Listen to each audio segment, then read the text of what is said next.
Treasure maps, ghost ships, and a giant kraken from the depths of the deepest seas. Put them all together and it sounds like a major summer blockbuster waiting to happen. The history of pirates is long and full of names we have all come to recognize. Although they may have started with facts, stories of the days out at sea have been altered and embellished into astonishing tales, almost too fantastical to be true. So today, here at Unexplained Mysteries, we'll explore 3 of these amazing seafaring tales.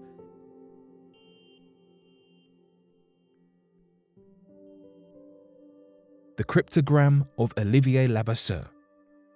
Olivier Levasseur, otherwise known as Le Buse, was well known for his swift and ruthless capturing of his enemies, but his buzzard-like methods of raiding wasn't his only claim to fame. It is said that Levasseur hid the largest pirate treasures ever known, estimated at over £1 billion, and perhaps his biggest legacy is the cryptogram he left behind to find it. Born into a wealthy French family in the late 1600s, Levasseur's life was already set up for success. He was fortunate enough to procure an excellent education before landing as a naval officer. In fact, during the War of Spanish Succession, King Louis XIV granted him a letter of marque. A letter of marque allowed private vessels to attack and capture enemy vessels during wartime.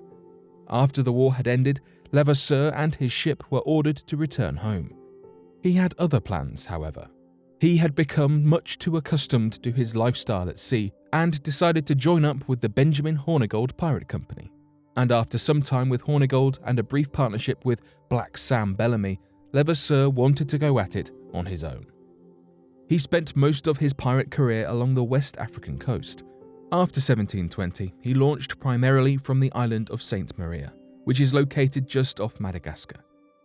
Levasseur and his crew, which by this time consisted of over 750 men and 3 ships, later took place in arguably one of the most famous pirate raids, the capture of Portuguese ship Nossa Senhora della Cabo, or Our Lady of the Cape. This particular ship was loaded with treasure and gold as it belonged to the Patriarch of the East Indies and the Viceroy of Portugal. The pirates easily took the ship, which was anchored for repairs following a storm. Aboard the ship were many bars of gold and silver, as well as boxes of golden guineas.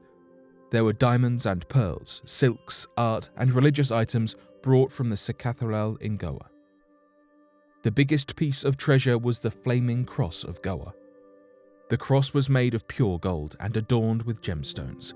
It was so heavy that it took 3 men to move it to Levasseur's ship. The treasure from this particular raid was so big, the pirates didn't even rob the people aboard, even though they usually would have done so. This particular raid would go on to inspire Robert Louis Stevenson while writing Treasure Island. In 1724, when amnesty was being offered to all pirates who would renounce their lifestyle, Levasseur refused. The French government demanded their stolen treasure back, and he was not willing to hand it over. Instead, he settled in Seychelles and tried to stay hidden. Eventually, he was captured and hanged for piracy in 1730. Now, just where was all of that treasure that Levasseur had been hoarding?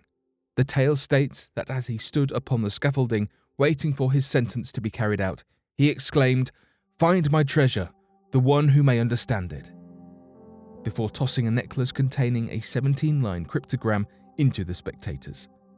2 treasure hunters, Reginald Herbert Cruz Wilkins and his son John, have now devoted their lives to decoding the cipher and finding the treasure. Reginald had spent 27 years hunting Levasseur's treasure. Only his death in 1977 stopped his quest.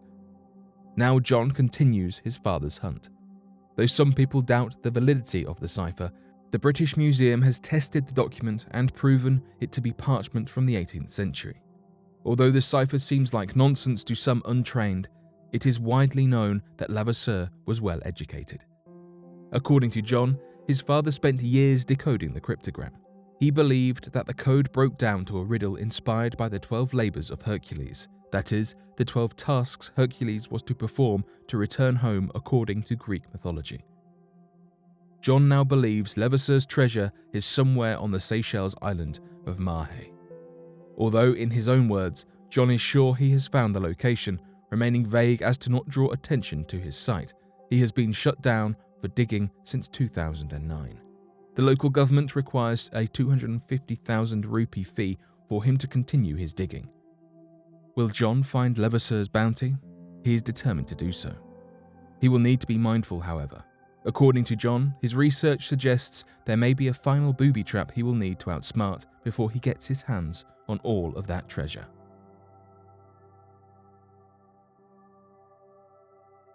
The ghost ships of Topsail Island. Half a world away, another famous pirate was making his mark in the Caribbean Sea and along the Atlantic coast of North America. This was none other than Edward Teach, better known by his pirate name, Blackbeard.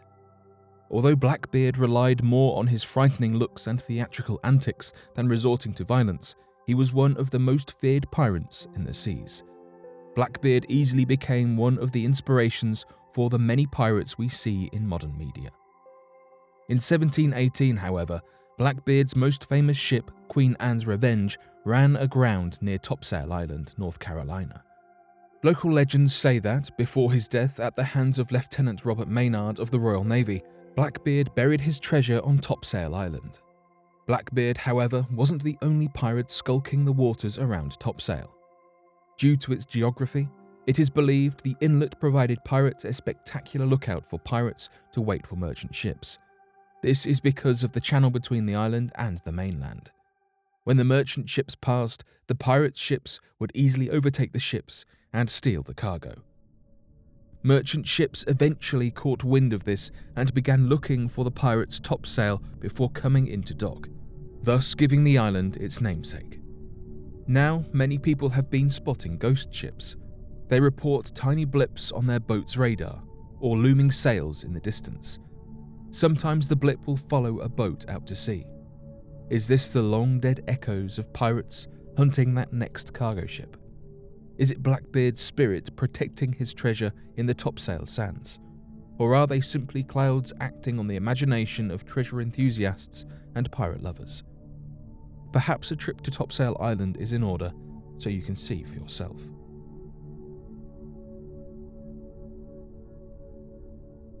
Encounters with the Kraken. Born from Scandinavian folklore, the Kraken was an enormous cephalopod dwelling in the waters near Norway and Greenland. Early sightings of the creature go as far back as 1250, when an anonymous author described it in a Norwegian text. This narrator believed there to only be 2 Kraken alive, as they were spotted in 2 specific areas. In the text, the Kraken is described as more like land than like a fish. While this gives no specific measurement, it definitely reveals how people perceived the size of the creature. The work goes on to tell of a great mouth that would open and devour many fish before locking its jaw closed. Over the years, many tales of the creatures were told. Researchers believe that the tales started as a sighting of a giant sea squid. Some of these may even grow to be 40 to 50 feet in length. To see that looming beneath a boat would surely stir up superstition and fear among sailors of the time. The tales of the monster grew larger with each telling, and soon the Kraken was overtaking entire boats and swallowing up entire crews. There are few tales that stand out among the others. In 1873, near Newfoundland, it is said that 2 fishermen and a 12-year-old boy fought off the Kraken with nothing more than an axe. When the Kraken wrapped its tentacles around their small boat, the boy hacked off 2 of them. Later, in 1874, a 150-ton schooner was said to be the next victim. Witnesses from a nearby ship called the Strathaven reported seeing a Kraken wrap its monstrous tentacles around the schooner called the Peril, also just south of Newfoundland. Although the crew of the Peril fought the creature, the ship was overtaken and dragged into the depths, leaving a cloud of ink in its wake.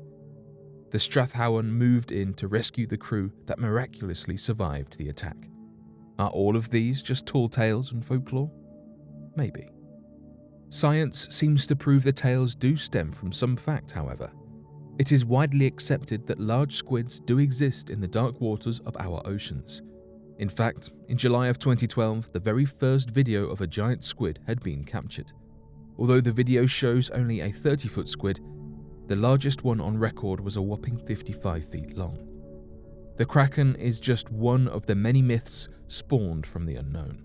A giant squid sighting, oral folklore sparking fear in the hearts of sailors, hundreds of years of embellishment. Although they are not swallowing up entire ships, it's safe to say enormous mysteries are swirling around in the dark corners of the unexplored oceans.